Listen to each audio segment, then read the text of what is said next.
the major reasons for that is that because we have this huge institution sitting at the top, which controls resources, which has an interest in controlling resources. See, once you have the defense budget, once you have priorities being set, your financial autonomy in all the federating units would play an important role. I'll give you a small narrative. I served as Director of Naval Research for almost about 2 years. We were once doing this restructuring of the Navy.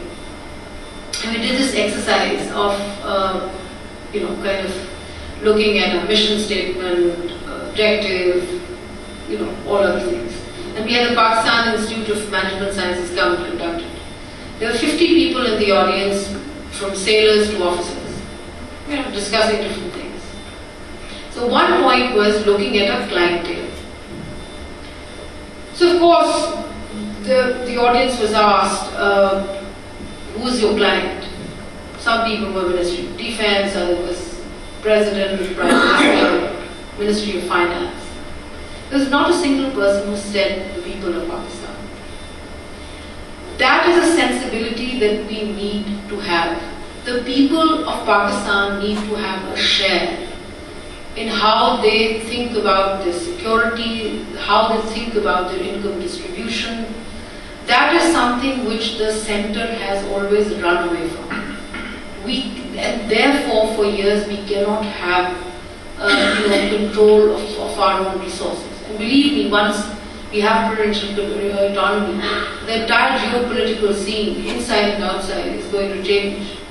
And it's not that there is anything, I have anything against, I'm inherently against the military. The reality is that you cannot but ignore the fact that it's a powerful institution, bureaucratic institution, which caters to its own interest, and therefore it does not allow for restructuring of the state, which would be much more responsive to the needs of the people.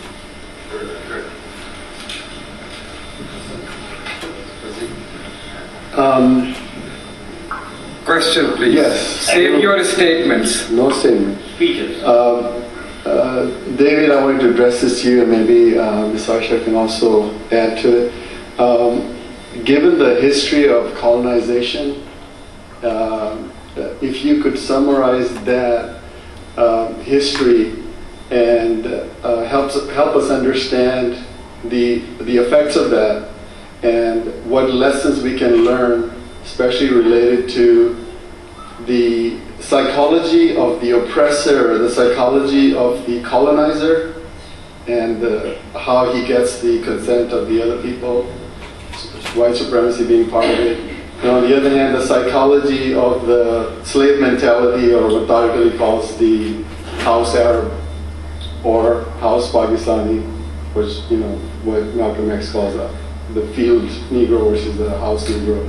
The psychology of if you could elaborate what you were talking about, the most dangerous thing in the hand of the... Do you get it? Well, there's a series of comments there. I don't know if you're all familiar with Malcolm X's famous comment about field Negro and house Negro. I don't need to explain that? Okay. I'm glad to be in an audience. Many times in U.S. audiences, American audiences, no one has a clue. They don't even know who Malcolm X is. And so really, because we live in the USA, United States of amnesia, there's no memory. There is very little knowledge of our own history, which is very interesting, by the way. Particularly when American political leaders lecture Pakistanis about their responsibilities and democracies and things like that.